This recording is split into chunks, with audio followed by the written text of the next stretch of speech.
What if you wrote a book and it changed the world? By change the world, I don't necessarily mean you got to sell 1 million copies or get in the New York Times bestseller list or, become famous. Change the world could mean, 1,000 people read your book and it influences them profoundly. Or your kids, your grandchildren read your story about your life and now they know who you are.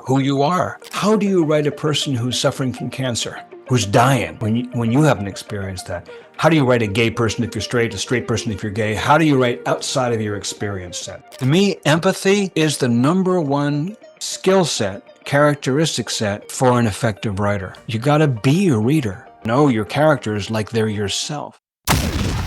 You're listening to the Real Business Connections Network. Real Business Connections Network. Powered by Balbert Marketing, LLC. Subscribe now and check us out at realbusinessconnections.com. Enjoy the show. So, John David Mann, you've said that every successful book has one thing in common. What's that thing? Well, I've written some books that were outrageously successful, and I've written some books that were outrageously not so successful. Over 40 books, and I've kind of seen all sides of it. Not only my own books, but then again, a lot of other people's books as well. Every successful book, by which I mean the book gets out there and finds its readership, makes an impact, makes a difference. It doesn't mean New York Times bestseller list. It doesn't mean 1 million copies. It can mean those things, but I mean a book that happens, that really works, that fulfills its mission. Every book that does that has one thing in common, which is that it has a magnetically compelling, irresistible core concept at the heart of its DNA. There is something magical about that. And you can have a book that is beautifully written, skillfully written, expertly marketed, and just doesn't really hit it. Because the concept at the core it's not compelling. It's a dud. Let's talk about that. So, that was a big phrase, magnetically compelling, irresistible core concept. I feel what that is, but tell me, what exactly is that? How can we ensure that our book, my podcast episode, anything we do, but we'll talk on books, how can I ensure that it has that core concept? I can tell you in one sentence how to absolutely guarantee that. Actually, I can't. If I could. Oh, yes, the Holy Grail. We would love it if it were that formulaic, right? If we could reduce it. I've made plenty of effort to try to reduce it, and I can do my best to explain, but there is often something, it's like the conception of a human being, really, the conception of a book that works, that comes to life. It is like there's a sperm and an egg. It is like there are two pieces of genetic material that somehow combust and spark something new, and it is new. You feel it. When you're writing a book that's going to click, it's going to work. You feel it has a life of its own. It's like, I'm not writing this book. I'm just along for the ride. My job is not to create it. My job is not to generate it. My job is to catch onto its tail and hang on and do my best not to get in the way and deliver it. So what makes a great concept? I mean, in the simplest sense, it's something that is different, new, usually something, and a lot of writers will tell you this, nonfiction or fiction, doesn't matter, because they really work the same way. A lot of writers will tell you it is two ideas that have never really been combined before, that are opposite or contrasting or dissimilar, that combust, that combine together to make something new. One of my favorite examples is an orphan goes to boarding school. Sounds like Charles Dickens. It's been done. You're not going to tear up the marketplace in 2025 with that. But what about an orphan goes to wizard school? Now you got Harry Potter. Mm-hmm. Like there's something about that had not been done in that way, and that it combined these two disparate elements. Another great example is a high school teen romance. What about a high school teen romance with a vampire? I was just thinking that, yeah. Yeah. So, and it's not just fiction. It's not just fantasy. I've written a series of thrillers, and the premise of the first thriller, Steel Fear, it's a series of three so far, a trilogy. And the premise of the first book was a Navy SEAL, rogue Navy SEAL, disgraced fugitive Navy SEAL, stalks a serial killer on an aircraft carrier. When my co-writer, who's a former Navy SEAL, when he and I wrote this book, before it was even published, we had a bidding war in Hollywood for the rights. It's because the concept, a serial killer on an aircraft carrier, that just had not been done. An aircraft carrier is like a steel tube housing, say, 5,000 people, like a bottle floating in the ocean, and there's no escape. It's a pretty isolated environment. So there was something about combining that character with that environment that was brand new. And, entrepreneurship is the same thing. A business that really is exciting is typically an entrepreneurial idea that has a magnetically compelling, irresistible core concept at its heart. And you can think of a million examples of great businesses that took off. And this is not to say that the concept is going to make it happen, the concept alone. Execution is really important. Promotion is really critical, exposure. But without that explosive DNA, it just ain't gonna happen. Let's apply it to the book everybody knows for a moment. And I don't want to spend the entire podcast on The Go-Giver, even though it's incredible. Bob Berg's been on the show. By now, I don't know if international bestseller is good enough. I feel like if there's aliens, they're probably reading the Go-Giver series. Galactic bestseller. Galactic bestseller. So, I just want to mention that. I mean, wow, I have so many questions, but let's first apply. Why do you think by now, call me ignorant, the concept in The Go-Giver doesn't seem that complicated. It seems commonplace today. I wasn't around or reading it when it came out. Yeah. When it came out, how did it become commonplace? Like, what is that irresistibility in that book? Yeah. So, and credit where credit's due. It was Bob's concept. And so he brought me in to write it, and we knew each other really well. We'd worked together. I had a sales background. Bob, of course, had a sales background as well. Famously so. He'd written Endless Referrals, which is still a classic in the sales world. And so we both had lots of ideas to put in the book, but the core concept of it was the idea that by being a giving person, you're not just a nice guy, you actually do well, like financially, pragmatically. Or put it differently, being generous of spirit is not only a nice way to live, it's a pragmatically effective way to live. Now, the idea of being a giving person and, for lack of a better word, getting rich, being a giving person and having outrageous success. As a result, the idea of being generous of spirit and, as a result, being phenomenally influential, successful, and effective in everything that you do. That's the contrast. It's great to write a book about being a nice person and how nice that is and how good that is. That's not what we were doing. No. We were writing a book about how this works. This works in business. This works in life, and that's the cognitive, glitch, so to speak, the cognitive dissonance, as the phrase goes, because everyone knows what a go-getter is. Mm-hmm. Well, Bob took go-giver and turned it on its go-getter and turned it on its head. Go-giver. That's right there, the compelling, magnetic, irresistible concept. The reason I'm looking like scatterbrained is I had a thought I had never had specifically on that book. Those are great thoughts. Concepts that are that big can be used for good. They also, in theory, can be used for evil. And that's part of what's so profound about it, that if I am selfish, narcissist, all I want to do is make money, the better way to do it is to help people. Now, granted, I could be just an altruistic, happy person, and that's the best way to do it. And it'll add years to my life if I'm not under a ton of stress. But that book's good for the asshole as well. I suppose that could be true. Not that it's written for it, but Assholes alert. It teaches something in human behavior that just works in general. It does, and it's based on paradox. And to me, I've been trained my whole life that the greatest truths are found in paradox. It's just the way the universe works. And a great example is I like to teach that there are people will say things like, "What's your secret to success?" or "What's the one thing I need to know to excel in my world?" Whatever.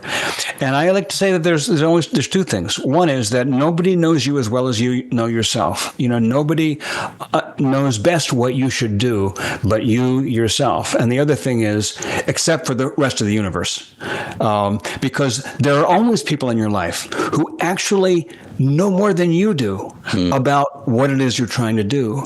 And so part of the secret to success is to doggedly pursue your own vision, your own dream, and be true to yourself, be authentic, and follow your heart, so to speak. But the twin success principle to that is you got to stay open to the advice and insight and perspective of those who've been here longer and have experienced more than you do. And it's like those two are conflicting pieces of advice. Yeah. That's why they're both essential. So people will read the Go-Giver, and Bob and I both experienced this a lot. They'll read the Go-Giver and come back and say, "Oh, I read your book. I love it. I get it. I'm going to start giving my stuff away for free." No, that's not what we wrote in the book. What we didn't write in the book is give all your stuff away for free because it's bad for you to make an income. And if you're a good person, you'll be selfless and you'll earn nothing. That's not the message of the book. It's not that it's noble or virtuous not to charge. It's noble and virtuous to make a pile, to have tremendous flow of income. Tremendous flow of income is a symptom of the fact that you're exhibiting a tremendous flow of generosity. You're giving great stuff to the world. That's why it pays you. We're going to pivot away from Go-Giver because one thing you said really lit me up, that dichotomy of go out there and create and do something and learn something that hasn't been done, but also learn from people, possibly follow their playbook. They've seen the way, they can teach you the way. My question for you, and it could be a similar category or similar person, but it's a two-part question. One, what are you learning or creating or being really lit up by right now? And then the second question is, who are you learning from right now? So we'll start with one. What is just lighting you up? What's new and exciting that you're working on, learning on, creating in John's world? I'm going to answer that with a couple of stages, if I may. Amazing. Yes. Take your time. Just because if you'd asked me that a couple of years ago, I had written dozens, like 3 dozen books, all in the realm of nonfiction or leadership, personal development, business books, a number of memoirs for other people, and of course parables is kind of what I'm known for. But the parables are kind of classed as nonfiction because it's teaching principles wrapped in a story. That's what I'd done, and the idea of writing a novel was ferociously intimidating for me. And for years, my wife used to say, "You'd be great at writing novels. I'd love to see what you do." And I would come to her with the latest novel I'd read and tell her all about how great it was. And she'd go, "That's great. That's great. You could do that too." And I'd always say, "Thank you for the vote of confidence," which was my way of saying, "Yeah, I don't believe it." I'm glad you think so, but I don't see it. That's her job, to keep you confident. It's their job. Yeah. And Ben, I'll tell you that was not false modesty. I didn't see how a human being could keep like 300 pages of plot in their brain. And it's like, how does it make up all that stuff? It was impossible. So I really went to school on novel writing. The first thriller took me 2.5 years to write because a lot of that time was going to school in fiction. And it was just an exhilarating experience. We got a 2-book contract. We wrote the first one, wrote the second one, then a third one. Now it's in development as a streaming TV series. And this has been like an amazing thing that 5 years ago, certainly 10 years ago, I thought was completely outside of my universe. No way I could do it. But right now, what's lighting me up in terms of learning something new is I got this program, this coaching program where I'm coaching other writers. Some of them are guys who are already writing, already published, but many of them are first-time writers. And it's causing me to have to, I never taught writing before. I never taught writing at all. It's causing me to have to figure out how I do what I do, how writers do what they do. It's caused me to look at writing in a whole new way, not just in terms of getting it done, but being able to explain to others how it works and help them in all these different genres and styles and backgrounds that they have. And that is just fascinating. We'll go on to the next part, but I have one question. I already have ChatGPT, though, John. Can't I just go on ChatGPT and write a book? Yeah. Well, I would argue I've got friends who have AI adjusted photographs of themselves as promo photos, and it's like I look at the photos and you instantly know it's not real. It's like, and it's creepy. And ChatGPT can be a great research tool. It can be a great editing tool. But ultimately, in terms of generation, it's a copy of a copy of a copy. It's not. It's just not the real thing. No. Yeah, my answer would be no. You can't. You can get a book written, but it's not going to have that heart, that soul. It's not going to change the world. I got an ad running right now on Facebook that has a picture of me and a bunch of my books, and the headline is, "What if you wrote a book and it changed the world?" And people respond to that like crazy. That's really what I'm up to. And by change the world, I don't necessarily mean you got to sell 1 million copies or get in the New York Times bestseller list or, become famous. Change the world could mean, 1,000 people read your book and it influences them profoundly. Or your kids, your grandchildren read your story about your life and now they know who you were, who you are, and they'll have that forever. It could mean many things. But, that's what I'm up to with books that change the world. Change the world. It's a powerful concept because I'm a marketer. I create content. People say create content. Now with AI, you can create tens, if not thousands of pieces of content per day. And there's a lot of noise and it might work in some scenarios. But I'm asking myself this question. I think we all should ask this question. Is this piece of content, is this book, is this thing I'm putting out, is there a possibility? Is there a capacity to change the world? Or am I just adding noise? Tell me if you think I'm wrong. I think there's a lot of noise out there, too. Yeah, totally. I completely agree. There is a lot of noise. There are a lot of, and forget about AI for a moment. There are, because of the advent of desktop publishing and then later self-publishing and, and the Amazon platform and so on, it's so easy to publish a book now by yourself compared to 20 years ago. And I still remember I self-published a book when it meant sending it to the printer and putting 5,000 copies in your garage in cartons. But it's so easy to self-publish now. As a result, there is a ton of garbage out there. And what I mean by garbage, I mean fondly, is there are a lot of books being printed right now that aren't done yet. They're like somebody poured cake ingredients in a pan, but it hasn't really been through the oven. And so you kind of got cake batter. And the thing isn't edited well. It isn't laid out well. The cover is not well thought out because the author did their own cover, and authors should never do their own cover. And there are just a lot of books out there that make my heart ache because there's a good person behind it with some good experience that the world could stand to benefit from, and the darn cake isn't cooked. So it just you'll just get a tummy ache. You're not going to get any insight from it. And that's even separate from the AI issue. That's just poor quality, unfinished publishing. Throw AI into the mix, and now you get the veneer of clever prose, the appearance of clever prose, but in terms of generating source, I think it's a blind alley. So I shouldn't publish the uncooked book with the AI generated image of me with a full head of hair. It's probably not ready, not ready to publish yet. How tell me, how do we learn from you and go through some of this consulting or those kind of resources? I've got a very inexpensive course, which is what that Facebook ad is for, about book concepts. This very idea. It's called Book Concepts That Sell. And what I mean by sell is not only that they sell to the public, but they sell to yourself, because book concepts got to turn you on, or you're not going to have the perseverance to finish writing the whole book. But yeah, Book Concepts That Sell. It's just bookconceptmagic.com is the URL. And that's an online course, 4 videos that people can go through in a couple of days. And it's got a couple of other courses attached to it that are options.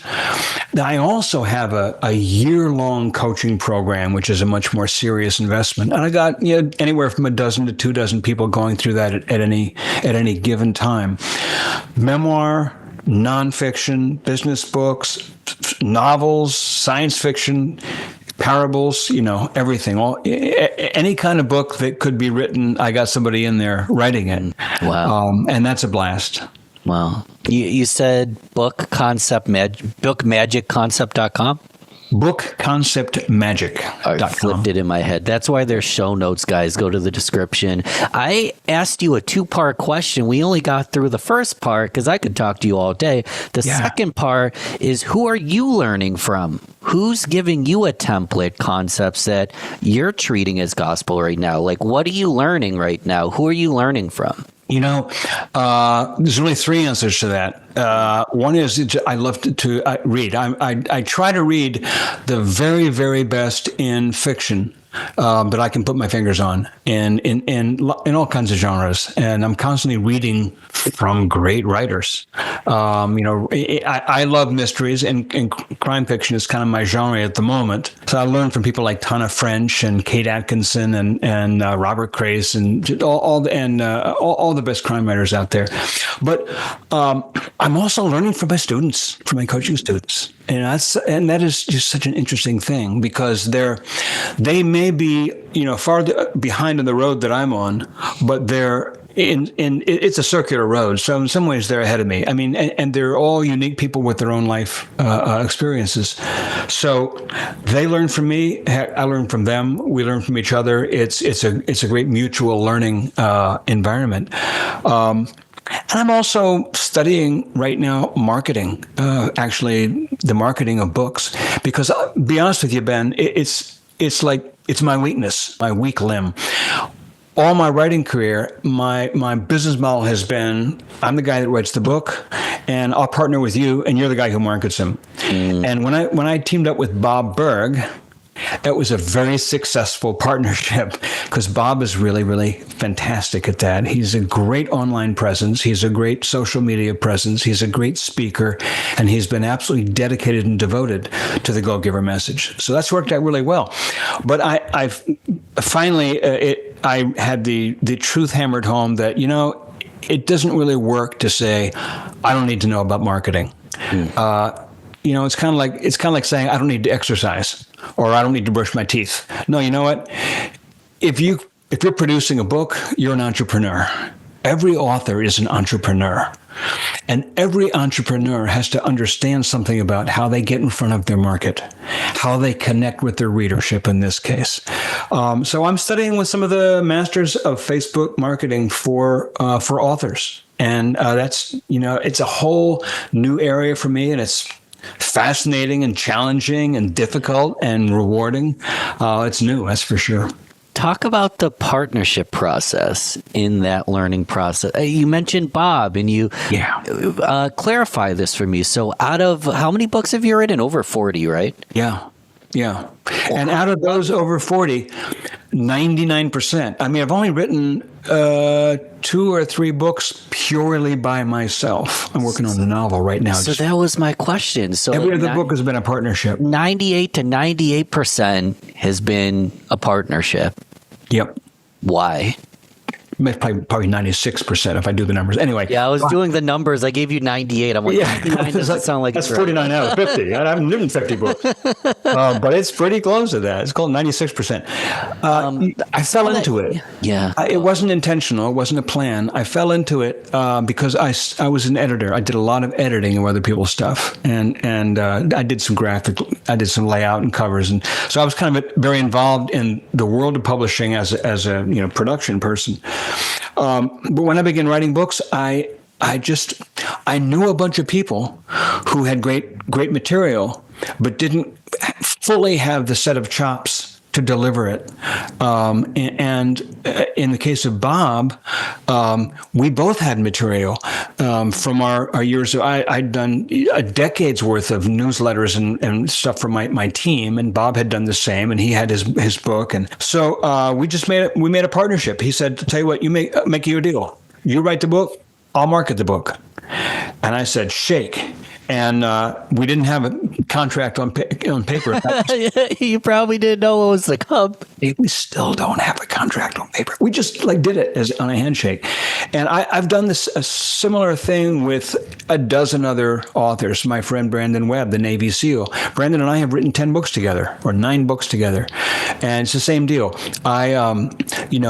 He brings the military experience and some media exposure that he has. And I bring, my pen. I write it. So I do the writing, and my partner does the exposure, the promotion, the marketing, what have you. And it's been a pretty great experience. It's worked out pretty well. The only exception to that was the Go Giver Marriage, which I wrote with my wife. And the reason that's an exception is that she supplied half the book. The back half of the book is really just her content. But normally I'm the guy that does the writing. Has there ever been a collab that didn't go as planned? Yeah, quite a few. I've had to fire co-authors. Co-authors have fired me. I've been in nightmare scenarios. Same with businesses.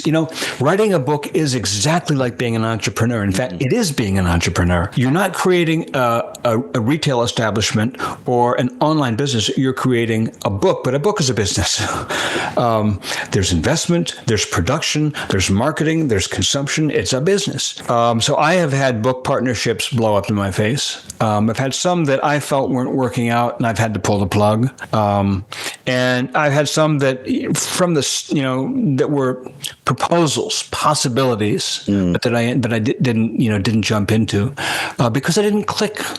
They weren't bad people, just didn't click. A partnership in business is almost like a marriage. I'm sure you've experienced.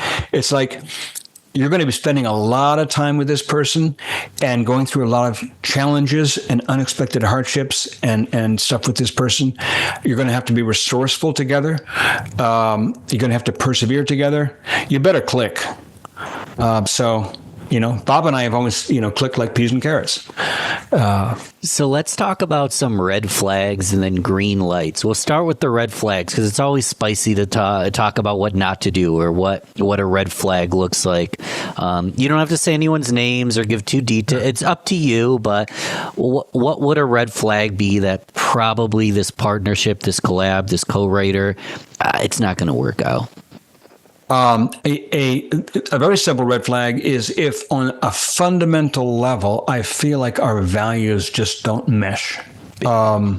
And I don't know how to describe that in any more detail than that, because I think it might be different for everyone, but I think we can all kind of relate to that. Our values just don't click, just don't mesh. The best way I can identify that is by its opposite.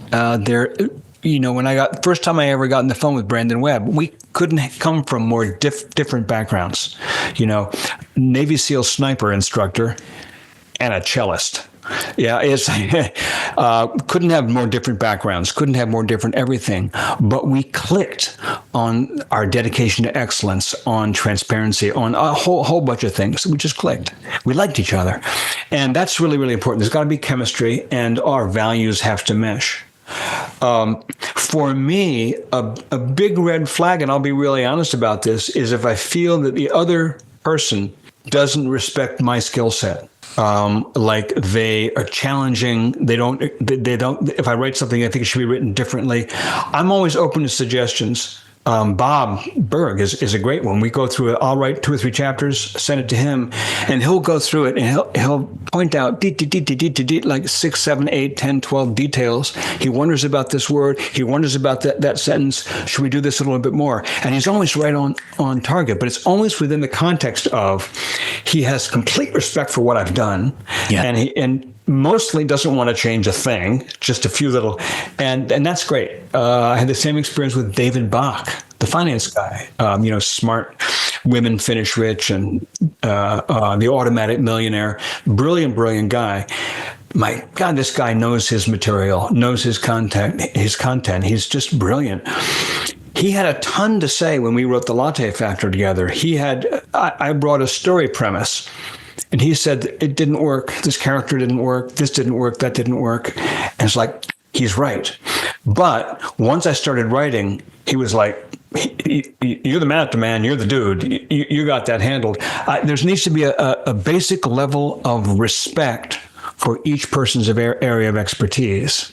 And when that's there, the thing sings. And when it's not, there can be like a power struggle.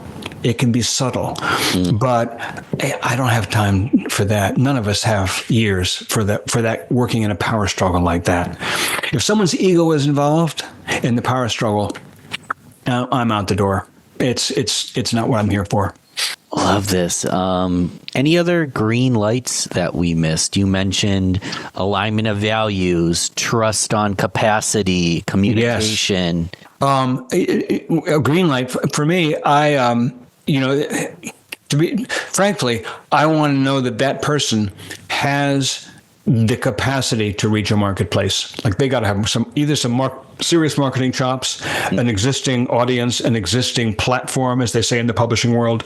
That's important to me because it's something that I lack. I can bring to the table what they lack, the ability to put this whole thing in words that are going to really work beautifully well. They need to bring to the table what I lack, which is the skill and experience in reaching a readership, reaching a marketplace. Now, I'm learning those skills. I'm gaining that, and I'm gaining reputation. I'm becoming more self-sufficient in that regard. But that's been a crucial thing. It's kind of like if you're going to business partner with somebody who's supposed to bring the funding, they got to be able to bring the funding. They got to know, they got to have the connections you've got to have evidence that they're real, that they know how to go to the angel investor or to the bank or whatever institution. If they're going to bring funding, they got to bring funding. Otherwise, we're wasting our time. You apparently have a secret sauce. And I know you've got the course, you've got mentorship, you've got countless books, you've got Man's Search for Meaning. We'll talk about that in a second. So we can't go over all of it right now. What do you think that secret sauce is? Why is your writing so well received? I know that's an awkward question to ask a writer. Why are you so good? But that's really the question. Like, what is the secret sauce, do you think? I think part of it is that I started out in life as a musician. I played the cello. I was a composer. I won some awards for it when I was a kid. I come from a musical family. My father was a choral conductor, who was a renowned expert on Bach and Handel. He was a musicologist. My mom was a music teacher. So it's kind of like my world. I grew up in music, and I think in music. And when I'm writing words, stories, fiction or nonfiction, they're all stories. When I'm writing, I hear it like music. And so I think that's part of it. And I love words. I just have a profound love of great writing. I think love does make the world go round. And I think love makes, the quality shine in things. So I really do adore it. I love it. And I'll say one more thing. I think I spent a lot of time talking to Navy SEALs in the last 15 years. I love that this conversation just went from cello to Navy SEAL sniper again. This is fantastic. Going to come right back. And I was talking to this guy who is not just a SEAL, but he'd been involved in stuff that he couldn't even print. It was CIA stuff and off the books, 3-letter agency stuff. And he'd been involved in some of the highest level covert stuff. And he was a very accomplished Navy SEAL sniper. And I said, what is the number one attribute, characteristic that makes for a Spec Ops sniper? effective spec up sniper. And he said, John, I would say empathy.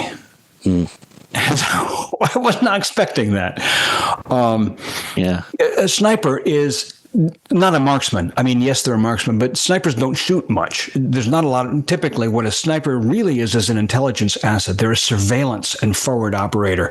What they're doing 98% of the time is gathering intelligence and bringing that back. So they're a highly skilled observer. He said a great sniper sees people in the distance and can relate to them, like knows what they're going to do before they do it. It's almost like telepathy, but the best I can say is he says it's empathy. To me, empathy is the number one skill set, characteristic set for an effective writer. You got to be a reader. You've got to, know if it's fiction, know your characters like they're yourself. And that's not academic. It's personal. So anyway, I think that's an important skill set for a writer. How can I be my reader if I'm not them? You can be a reader, but let me take that question from an angle. Please. There's been, so in my second novel is called Cold Fear. One of the things that distinguished Cold Fear, the central character is this Navy SEAL, has a traumatic past and he has memory gaps and interesting character. But in that book, there were not one, not two, but three outstanding, really interesting female lead characters, and who just drove the book. It brought up in some reviewers, in some podcasts and interviews, it brought up the question of how do you write a great female character when you yourself are not a female person? How do you write a person who's suffering from cancer, who's dying, when you haven't experienced that? How do you write a gay person if you're straight, a straight person if you're gay? How do you write outside of your experience set? How do you write a different nationality, a different ethnicity? That even gets into, the Hollywood controversies of, can you play outside a part that's outside your ethnicity? And there's a whole lot of brouhaha about that. Sure. To me, or can you write a vet? I've known vets who were pissed off at the idea that I would write a vet with PTSD when I've never even served. And I'm sorry, but I sure will do that, because I'll tell you why. I'm a human being, and I've never been a woman that I'm aware of, but I know a lot of women, and I know myself. We're all human beings, and there is the amount of human experience that we share in common compared to the amount of human experience that is unique is something like 96%, 4%. I mean, it's like we share, what is it, like 93% of the DNA of a carrot, and only a minute amount is different. It's like that. Yeah. You can have empathy. You can reach out to and understand, to some extent, every human being's experience. And it is equally, I think, important to have complete respect for that part of them that is different, that you don't know. So, for example, I have women, my wife and others, my editor, who tell me that this part I wrote doesn't ring true. I want to talk to a physician. I want to talk to a vet. I want to talk to 50 vets. I want to get those experiences. I think that's all incumbent on me as a writer. I need to get the perspective that I don't have, but the perspective that I do have is far and away the greater part. And I think that's true of us as marketers and entrepreneurs. We may not know our customer intimately in every detail, but we know how to reach out to the part of them as human. And we know how to exhibit the part of ourselves that's human. That's what great customer service is. It's humanity to humanity connection, regardless of the differences. And then respecting the uniquenesses. That's part of, learning the fit and so forth. I love that you share this. I talk about it all the time in marketing, that a big problem, and this works. You understand audience's problem. Yeah. You find a solution for it. You understand how they want to be pitched and given it. Yes. And you provide that. But if it's misaligned with your values, what you enjoy, how you like to speak, if your soul is out of the operation, it's exhausting. So we want to listen to our audience. We want to listen to our end user. We want to listen to the people we can help. But we also have to listen to ourselves first. Yeah. Or else we follow Mike's dream. or Yeah. Elizabeth's future. And I think it's a hard concept to grasp, but it goes back to music. This is controversial, but I have friends that are in cover bands, but part of what keeps them sane is they write music on the side as well. Interesting. Yeah, I can totally get that. I can totally get it. There's, yeah, go ahead. You please. I was going to tangent to a new topic. Please go. Robert Frost said, no tears in the writer, no tears in the reader, no surprise in the writer, no surprise in the reader. And it's about authenticity. I remember one day I was sitting in my home office. I get up early to write, and I was sitting early in the morning, and I was stuck in one passage of, it was Cold Fear I was writing. I was stuck in this one place. I didn't know what was supposed to happen in the story. I couldn't figure it out. And I was folding laundry. It's something that I do when I'm trying to get a breakthrough. I just get my mind off the book and I was folding laundry, and I suddenly had this thought about where the plot would go. And I burst into tears. It was just so horrifying and so surprising and so tragic. And I thought, I've got to put this on the page. But my point is only that every passage that brings a certain response in readers, it's got to bring that response in me first. I'm the first reader of the book. Every writer is the first reader of their book. It isn't like you can sit there and say, what can we do to surprise the reader next? Oh, I know. It's more like you're going along and suddenly you go, that happens to you. Yeah. You're the reader. And you go, oh, that's it. And I think that, I think it has to be like that if you're creating a product in the marketplace. I don't know what it was like when Steve Jobs came up with the first, calligraphy graphic user interface for an Apple, but I'm sure he was going. He was lucky he had such a good partner, because I don't think he knew what he was doing half the time. He would just come up with something, and they would somehow make dreams reality. Yeah. That's what Disney did. They made dreams become reality. But he loved calligraphy. Yeah. He personally loved it. He studied it and he loved it. And I know that. And it was it inspired some of his early work, and it's not like he said, I have a calculation, which is that if we do this, it'll grab more of the market share. It was like he was in love with this stuff, and he just kind of arrogantly assumed that the rest of humanity would be in love with it too. And as it happens, he was right. They were. But that's really, you are writing for yourself. When you create a business, you are creating it for yourself. You're thrilling yourself. And there's a certain subset of humanity that's going to resonate with that and go along for the ride because you're simpatico. Final segue to our final topic. I always like to circle back because I low-key manage I said man's search for meaning. Right. That came out of my mouth, and we never closed that loop. People are like, why did he bring up that random book from... No, this is man's search for meaning with 2 N's. Right. That's your newsletter, correct? Yeah.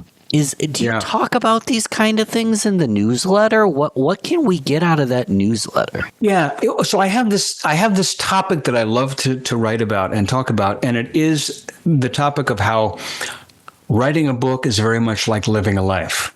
And that, turning each new page is very much like turning each new day. I have a newsletter, which I write once a month. And every month I take a quote from a different writer, some famous writer. And, I put that at the top of the newsletter, and then I talk about that quote and what it means for our lives as writers, but more just as humans, because most of the people reading my newsletter aren't writers.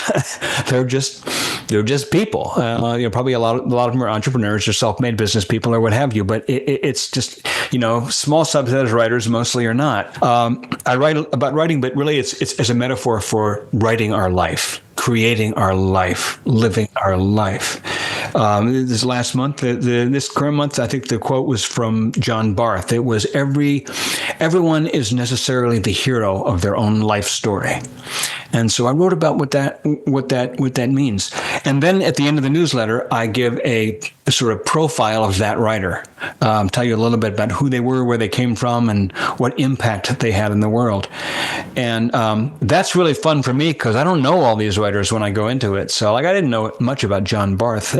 Every month you're learning about a different writer. But the first month of this year, I took Viktor Frankl. who of course is the psychiatrist who wrote Man's Search for Meaning. He didn't originally call it that in the German, but he eventually retitled it, and it has sold millions of copies. It's on many people's my favorite books of all time list, along with The Alchemist and a handful of other books. But Man's Search for Meaning is all about the core of his psychiatric philosophy, his life philosophy, which was very influential in America after the war. Frankl famously was a inmate in a concentration camp, actually several concentration camps in sequence during World War II. And he saw his relatives go to the gas chamber, and he saw all kinds of horrific things. And he writes about this in the book. And then he writes about what it is that enabled some to survive despite all the horrors. What not everyone knows is that before the war, his specialty was dealing with young suicidal people. He dealt with suicidal patients all his life. And so his life's work was about what is it that makes life livable? What is it that makes our life successful? What is it that makes life fulfilling and meaningful? And he says Freud's theory was that we live for pleasure.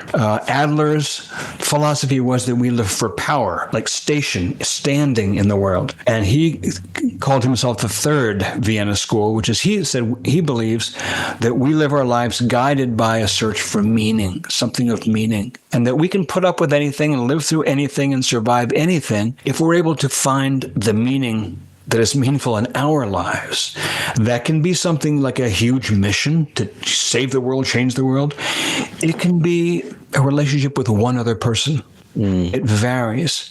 But I decided to call the newsletter MANN, my name, Man's Search for Meaning, because every month I'm looking for some little nugget of meaning that'll be meaningful to others. It's beautiful. It's what's your philosophy between all three? Is there anything missing that you want to add that drives John? What drives me has always been how can I say this?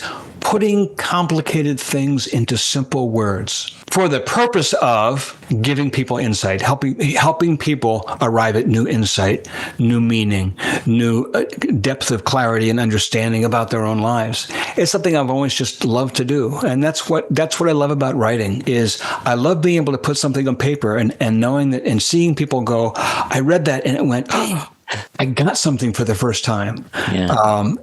There's nothing original in The Go-Giver. There's not an original thought really in there that hasn't been said before by somebody else. But I think it's just the way we put it. And that's what poetry is. It's the way you put something that just allows somebody else to go, oh, I see that for the first time in this different way. If the listener at any point had a moment, message me, let me know. Head to the show notes, message John. What's the best way for someone to reach out and say hello? Probably my website, which is my name, John David Mann, 2 N's, as we know, johndavidmann.com. Let him know. I don't know how much you get it. You probably get it 10 times as much as me. I'm a smaller creator than you are, but just getting that DM, when someone says, hey, this specific thing was what I needed at this time, that's what fills my heart. It blows me away, lights my fire, and does it every day. Yeah. Beautiful, beautiful. Well, thanks again for coming on the show. Everything's in the notes. Bob's episode is in the notes as well. Cool. If you want to come back, you're welcome anytime, because I could spend 10 hours with you, my friend. This was fascinating. We can talk on. We can talk more. It's been a blast. Thank you so much. I greatly, greatly appreciate it. Talk soon, John.